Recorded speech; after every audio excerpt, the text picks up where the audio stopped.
I take the other approach, which is, hey, this is reality. We got to beat both of these teams, and they're good. Everybody just kind of looked at each other, nodded their heads, and it was like, okay, let's go do this.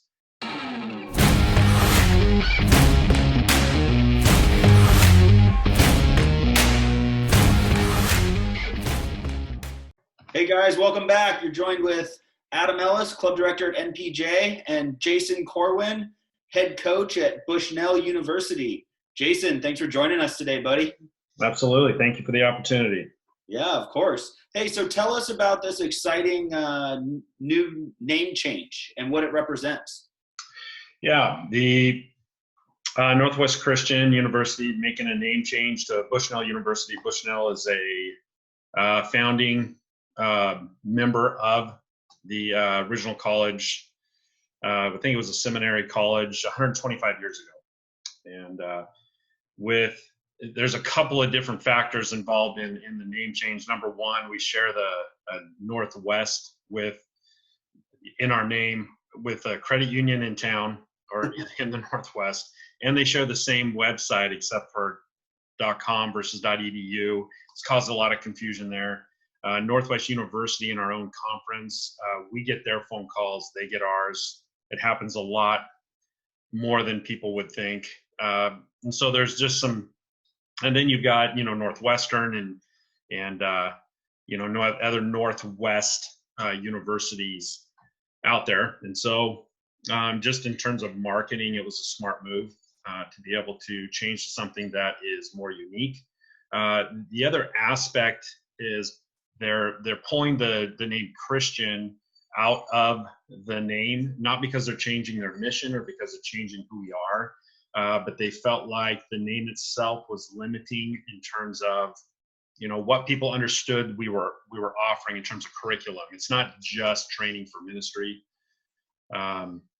We have a lot more curriculum that's being offered for a wider audience of students, and still being able to adhere to our mission statement and what our Christian principles and values are as a university. Yeah, that makes a lot of sense. I bet you're pretty excited from a recruiting standpoint about the name change. Yeah, absolutely. Again, it doesn't change our mission statement, right? And who we are, but it does help us stay in open communication with more recruits to be able to discuss what we can do for them. And then, also still maintain that mission statement of exploring and helping mentor and guide people's spiritual growth. Love it. Love it. So talk to us about what got you involved with volleyball. How did you start in this wonderful world of coaching? Yes. We can go all the way back to, there's a high school in the Springfield area, Springfield, Oregon. It's Thurston High School. I had quite the culture for volleyball. In Oregon, we're still fighting this idea that volleyball is a girls' sport. California is way ahead of the curve here, and wish we would kind of follow suit in that it's just a sport, not just a girls' sport. But for Thurston, the culture was it's volleyball. It's a sport and it's fun. And so I would, in high school, I'd go to the open gyms and there'd be 70, 80 people, and you pay your $2, I think. And if you win at the end of the day, you get a t-shirt. So it was just fun. It was a lot of fun. And I didn't have any training. You just go in there and you try and be athletic, and you look around at the people who know what they're doing, and you try and do what they're doing. Yeah. I happen to not jump very high.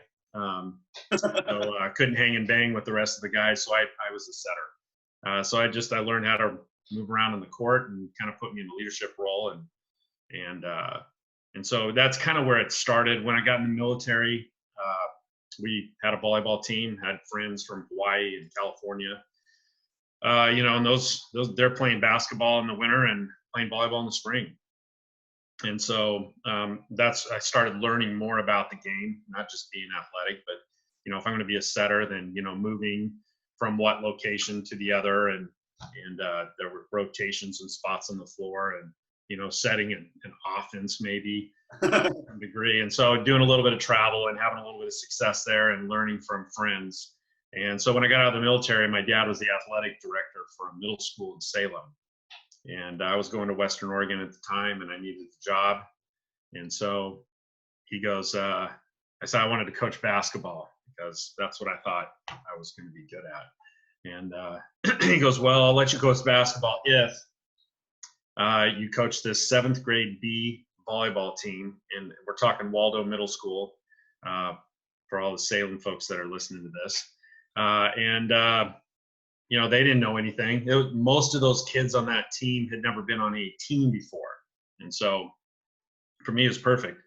You know, it's one thing to play it, a whole other thing to try and communicate it and try and teach it. And so I was just about 1 or 2 days ahead of these kids. I mean, we were teaching all kinds. It wasn't just volleyball stuff. It was, you know, hey, when you're not playing, you have to sit on the bench. Don't go in the stands and sit with your parents. You know, you got to be down here and be on the team. I was learning all kinds of stuff.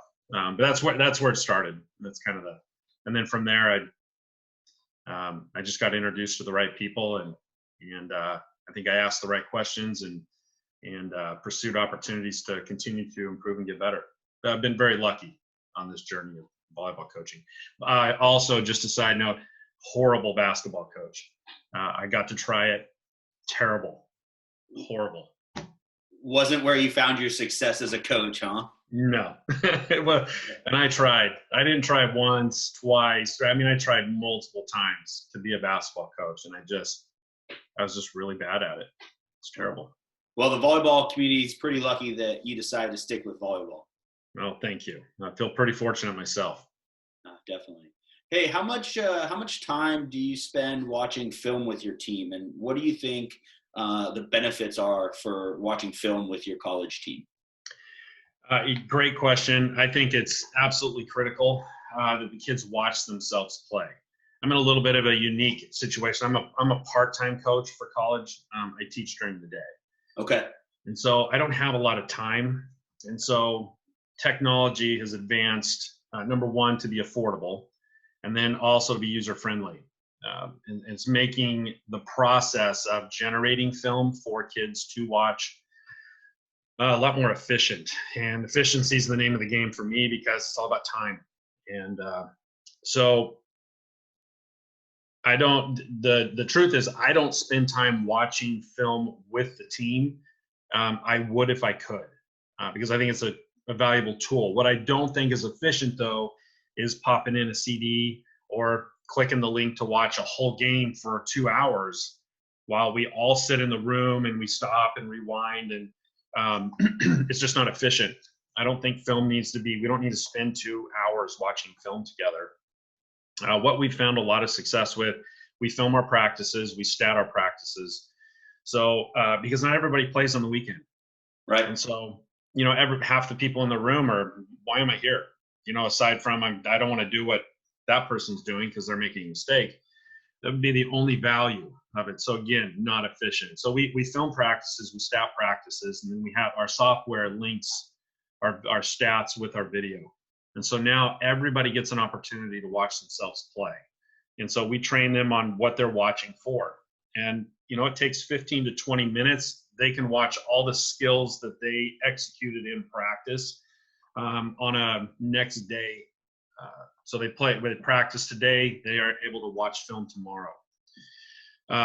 For us, we made a huge jump in our ability on the floor and our improvements, both individually and as a team, when we switched to that this last year.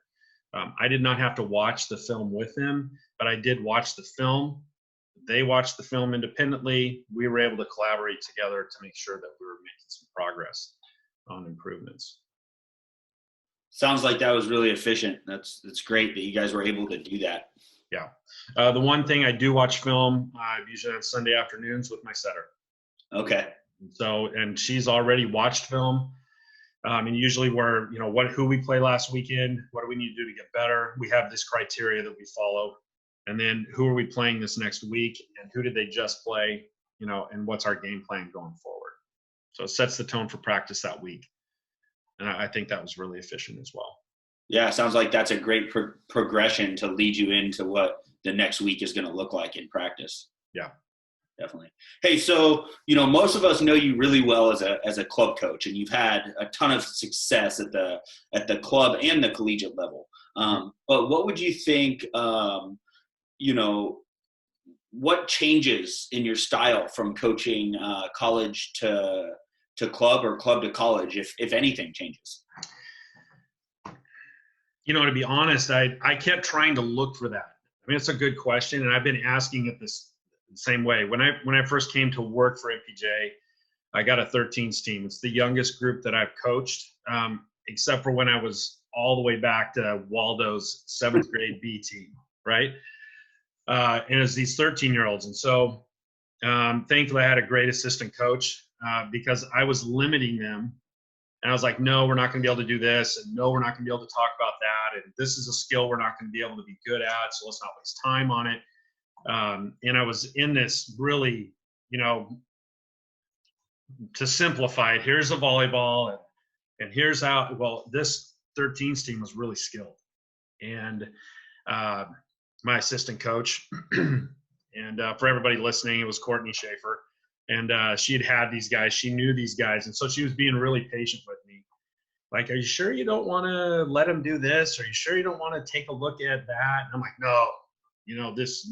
And, within a couple of weeks, I realized I was setting limits on my team. And so the next question I asked myself was, why do I need to change my expectations, my standards, or even my language? Why not set a high standard and let them go achieve it? If they don't know how to do it or they're not implementing the things that we're expecting at a higher level, why not expect it of them? Sure. And so instead of, prejudging a situation and placing limits on abilities before I even knew, instead, I don't change my language at all anymore. So, these are the expectations. These are the standards. We want to achieve those. Now, this team might be taking a little bit longer to achieve that standard than, say, 18 to 22-year-olds that have been playing for a little bit. Right. But it's still the same standards that they're trying to achieve. And the environment doesn't change. We want to play. We don't want to get good at drilling. We want to get good at playing volleyball. So we're going to play a lot of volleyball. And we're going to put different scoring systems and different challenges in front of them. And we're going to change the pace now and then. And, depending on their conditioning levels, and to be able to, because playing for 2 hours, it's a lot, and you do it a couple times a week, and then in college, you're doing it 3-4 times a week before you play on the weekend. We have to manage our conditioning levels too. But I'm sorry, long answer, but no, I guess what I've discovered is I don't want to prejudge the situation. I would rather raise the standard, set a high standard, and help everybody achieve that. And maybe we've got to do a little bit more teaching, collect a few more reps with some feedback along the way to achieve the standard, but we're not going to change what our expectations are. That's great. Love that answer. Hey, so moving on, next question. During this time, one of the things that we've been asking a lot of college coaches is how they're connecting with their teams when you're not, physically able to be with them. Socially we can still, connect, but physically we can't be with our team. So what are you doing with Bushnell University and your program to still stay connected during this time? Yeah, it's been a challenge. For me, I'm a teacher, so I'm already not on campus. And so we had to find creative ways for me to stay in contact with the team anyway. But this just takes it to a whole nother level. Because now, all this social distancing and, we can't create opportunities to go run into players or have coffee or have meetings and so we're doing a lot of virtual stuff. The coaching staff has divided up the roster. And so I will, over 3 weeks, I will talk to everybody on the team, just having a check-in conversation. How are you doing? How academically, keeping up with school? Is online classes okay for you? Some of them love it. Some of them hate it. Some of them are great at time management. Some of them need some coaching. Are you getting out of the house? Are you getting some sunshine? Are you making connections with your friends and family and the team as well? And so just having those check-in conversations for all of coaching staff within the 3 weeks. We will talk to everybody, and they will talk to all of us. We have position groups. We have a GroupMe. We use GroupMe or WhatsApp to stay connected as a team, and so we'll have a position group get on, and we'll have a topic for that week, and so they're posting on. Like I think our next one coming up is being grateful. What are you thankful for? And then having some video or some pictures and some explanation for why, what you're thankful for and why. So that'll be about the next 3 weeks that we have going forward. And then we have tasks that we have the kids working on. And so right now we're working on our leadership council criteria and basically captains. We have a large roster, so one captain won't do. We've got to have, maybe up to 2 to 4. We collaborate a lot as a team. So we're allowing them to have or encouraging them, please, what is your input on what you want your leaders to do on this team? And so we're creating a document. Right now, they've done a survey, and I'm collecting the information and putting out a 1-page document on what does it mean, what does it look like, sound like to be on the leadership council for our group. And then we're going to set up a virtual meeting with everybody, and we're going to check out the document, and we're going to talk about it. And then we're going to figure out who wants to be on the leadership council, and then we're going to vote for them this spring. And so that's kind of a big change for us.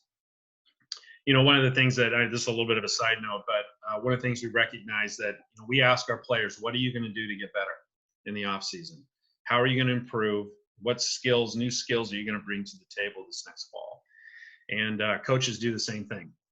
And sometimes I think athletes forget that, what we're asking of our kids, we're asking of ourselves as well. So one of the things that we felt like we could be a lot better at was, how do we prepare? How do we choose, prepare, and utilize our leadership council going forward? And so this is a big deal, having them collaborate on writing up the document itself, and then voting for it in the spring, so that we can have our leadership and council in place and have them planning for this August when we show up, instead of waiting 3 weeks to figure out who the leadership council is, and then all of a sudden we're in season.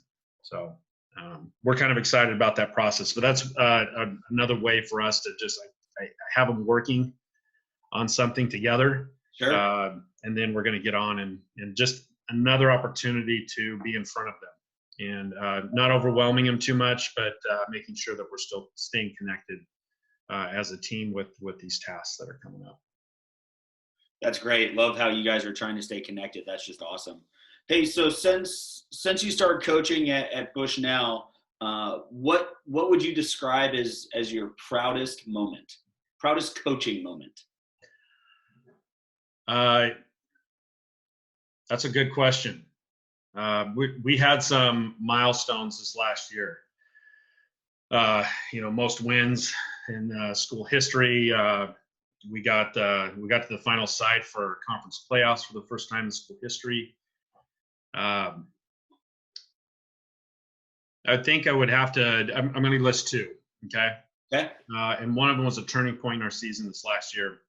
We brought in a lot of kids, and it was a challenge. We had almost 50% of our roster that was new this last year. And so it was a whole dynamic that we had to process. And I'm super proud of just everybody, kids, coaches, on figuring out how to navigate that. Not just on the floor, but just how are we going to integrate everybody into the team? Sure. How are we going to get everybody accepted? And how are we going to get everybody to accept what our cultural norms are? And then are we going to be able to collaborate and work together to create what our culture is going to be going forward? It took a while. And it kind of all came together. We had the Washington schools down. We were hosting, and it was a make or break weekend. And I don't like shying away from reality. And so it's easy to, let's not talk about how important this is, because we don't want to put undue pressure on everybody. We just want everybody to go play and be loose. I take the other approach, which is, hey, this is reality. The truth is, we got to sweep. We got to beat both of these teams, and they're good. And we have to realize that so are we. And we have to go out there and we have to defend our home court. We have to take care of our business. We have to execute our game plan. Everybody has to be all in, and we have to be on our game, and we have to be flexible, and we have to be ready to make plays. And it all has to come together now, because if it doesn't, then we're out of the playoffs. We're done. And, it's a hard message to throw out there. Yeah. Because I don't know how they're going to react. And couldn't be prouder of how we responded. Everybody just kind of looked at each other, nodded their heads, and it was like, okay, let's go do this. And it gives me goosebumps right now just thinking about it. And it wasn't just the results that we got. We swept, we won, we beat them both. And it's one thing to do it the first night on Friday night. It was like, okay, we did it. Now we got this opportunity, this second opportunity the next night. And this team that we played Evergreen first, and then we played Northwest. And Northwest was on a roll. I think they'd won 7 in a row. And in Northwest, on Friday night, they beat us at their place. And so, what are we going to do? And I listened to a radio interview from Coach K. And Coach K says you got to be careful about setting goals, because once you achieve them, then what do you do next? Your team is going to have this mental letdown. And so my concern was, hey, we achieved this goal of the first night. Are we going to stay focused and be able to achieve the goal the second night, which was going to be kind of tougher, because on paper, it's Northwest. They're on this winning streak, and it's all on the table. We can't win one and be in the playoffs. We have to win both. And so again, put the pressure on them again. And proud of them the first night, but that's over, and now we got work to do. And they were like, "Yep, we're ready, Coach." It was kind of like, "Quit talking to us about this, Coach. Let's go play. Let's go do this." And they go up there and they just we win in 4. Scary. We're up 2. We dropped the third set. It's always that scary moment. Did Northwest figure something out? Are we going to be able to adjust? And the kids adjusted. They didn't. There's no let up. They just kept grinding, and their mindset, their competitive outlook, and their execution of our game plan. They didn't lose faith in it. They didn't lose faith in themselves. And so, proud moment. We go 2-0, launches the rest of our season. We go on this long winning streak, and we got some help from some other folks in front of us that lost along the way. And all of a sudden, it created this little bit of a cushion, and we get this opportunity. And I knew we were going to be good. I just didn't know when for this team, because of all those things I talked about. And I feel like we overachieved a little bit, not outside of our potential, but just, I thought it'd take a little bit longer for all of our freshmen to integrate into what was important for our program. And then the second thing we did is, we beat College of Idaho on the road. And if anybody knows our league, College of Idaho, it's, you go on this Eastern Oregon road trip, and you're traveling 9-10 hours. We don't get to go in and have all this rest beforehand. You're traveling through the night to go to the next spot. And here we are in the playoffs. We get home from the road on Sunday afternoon, and we got to leave Monday to go back to College of Idaho. They've lost 2 times in 27 years at home in the playoffs. And we'd beaten them before, which was a big deal, that we beat them during the regular season. But this is the playoffs now, and they got this history behind them, and it's good coaching and quality team, and we walk in there and we sweep them. And it's the first time for our program that we get to go to the second round and in the final site for Cascade Conference. We end up finishing 4th for conference, highest finish in school history, and a part of that was going on the road and beating the history, our own history, their history, and our super good team, and who's very well coached. And so proud of them. Those 2 moments. Thanks for letting me have a long answer there. Yeah, of course. So, Jason, you've had a ton of success, at OIT when you were there, and then at Bushnell University. How much would you attribute that to the recruiting that you do, and how much time you put into recruiting? Yeah, it's a good question. I would say that, recruiting is probably one of the most important things that we do. If we want to win, it's about acquiring talent. And then what do you do with the talent that you bring in? And, that's obviously a big part of it. But if we don't attract the right people, we're going to have a hard time competing in this conference. We're in the toughest conference in the country, arguably. And I know some other conferences would argue with us with that, but we sent 5 back to the national tournament a couple of years ago. And we've got LC State coming in this next year out of the Frontier Conference, which only adds to the quality of our conference. And so, if we want to compete and win at the top of our conference, then we've got to recruit the athletes that are expecting to do that as well. And at Oregon Tech, it took a little while. The recruiting story at Oregon Tech's a little bit different. And recruiting to that area can be a challenge. You just got to get in front of the right people that are going to go there and thrive. And we were able to get that story right and get in front of the right people. And honestly, I think we were on our way there at Oregon Tech.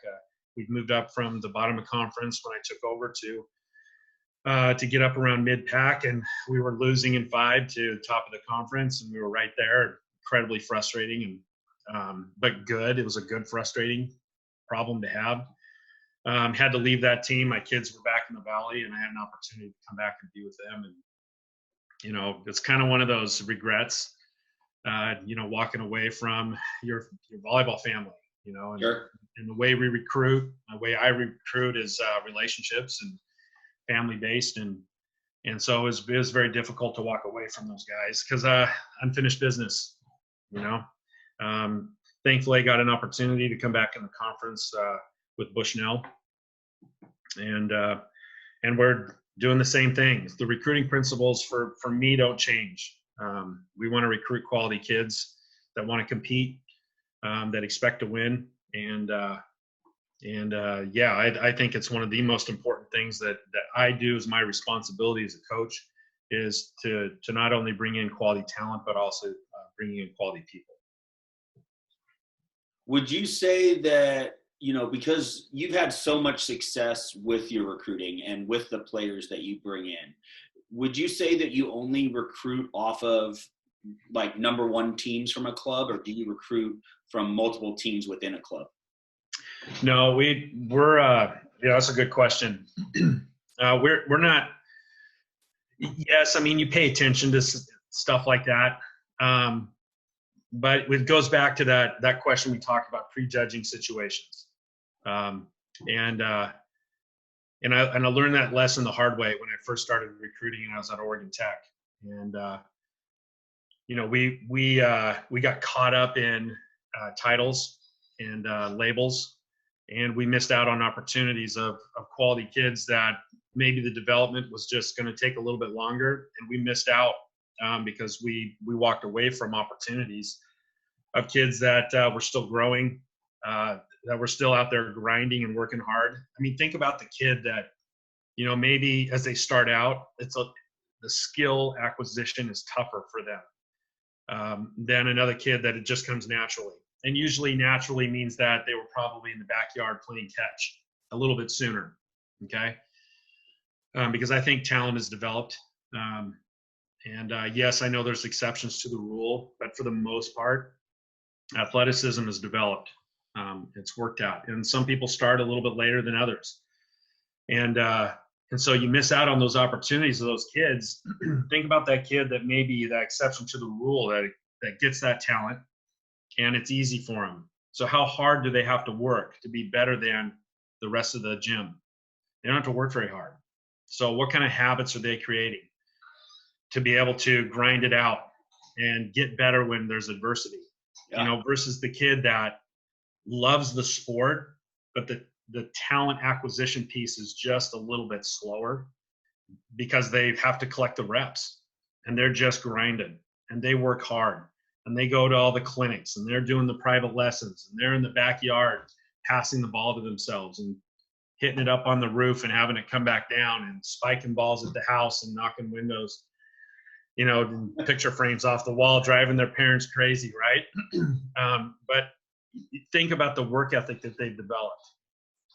Because when they've been dealing with adversity their whole time that they're being evaluated in their performance, and then they just keep grinding, and they go from one team to the next team to the next team until they find this opportunity where they're a volleyball athlete and they're out there performing. And as a coach, you walk away from a kid's work ethic, you're making a mistake. And I won't make that mistake again. We recruit everybody that is interested in us. Obviously we want super tall kids who can move really fast and get on the ground and get back up, but everybody's after that. What about the kid that knows how to ball control and is a point scorer and can jump and be a great teammate and push her teammates to be better, and then can just get that next opportunity to continue to develop. So we recruit everybody. We don't recruit teams, we recruit the person. And we're recruiting potential. Where do we think you can get? And we're measuring their work ethic and their dedication and their commitment, their coachability. We're looking at all that stuff. So you might have already answered this, and I'll leave you with this as the last question. But what are the top 3 things you look for in an athlete when you're recruiting them? First of all, you have to, and maybe this isn't one of the criteria because it just kind of goes without saying, but can they help us? Number one, do they have the skill to help us? And when can they help us? Maybe they're not helping us the moment they walk in the gym. Maybe we're expecting they're going to help us in a couple of years because they're going to come in and train, and they're going to get stronger, and they're going to play at a faster level, and they're just going to improve their skills, and they hit the floor as a junior, and finally they get this opportunity to help us, right? Right. But character, do you have the work ethic? And that's the third thing is work ethic. So, character, it's how are you treating other people? Are you a good person? Are you encouraging? Or are you cutting your teammates down? One of the things that, and the number one thing, and I learned this early on, and this is a tough lesson for me as a coach in recruiting, is that, we're not looking for kids that are going to blame shift other people. We want accountability. And we think that's a character piece, and it's hard to change character. And so, we're watching kids, and sometimes we're watching them when they don't know we're watching them. We do this on purpose. And sometimes we're watching them and they know we're there, and because we want to see how they're going to handle adversity. And we're looking at these character attributes. Are they going to blame shift? Are they going to accept responsibility? How are they going to treat their teammates in times of adversity? We love walking onto a court and watching a team play and watch them go through some adversity, watching failure, because the best definition of a kid and a team's character is how they're going to face this adversity. How are they going to push through it? What are they going to do? How are they going to react to it? And so we find those things, those opportunities, very valuable, and those definitions of a person's character as we're watching. The other piece is, how they're treating their family, and their coaches, adults in their lives. Are they respectful interaction, or are they treating their parents with disrespect? We think that's again a part of their character. And then, as we talk about work ethic is really important for us. We kind of, like I said, we kind of already addressed that issue is, how are they going to grind through these opportunities to get better? Are they willing to fail to improve? And if they're not going to accept failure and accept responsibility for not being good at something and finding ways to overcome and get better at it, then we're not the right place for it. And we encourage them to find another place. And so the other part of this is intrinsic motivation is a big word for us. We don't want kids that are waiting for that carrot, and the biggest thing is, if you work really hard, you're going to get to start. And that's one thing in our program. We never promise playtime to anybody. You're going to earn it. And so we want those kids that are going to be intrinsically motivated to get better because they want to get better. Sure. And we find kids like that, they're incredibly valuable to us because we know they've established the work ethic to grind through opportunities and work through failure to get better. Hopefully I answered your 3 questions there. Those are our you top definitely did. And, we wish you all the continued success, and we can't wait to watch your team on the floor over the fall season when we can hopefully get back on the court and start playing again. So Jason Corwin, head coach at Bushnell University, thank you very much for your time. Absolutely. Thank you, Adam. Thank you for this opportunity. Of course.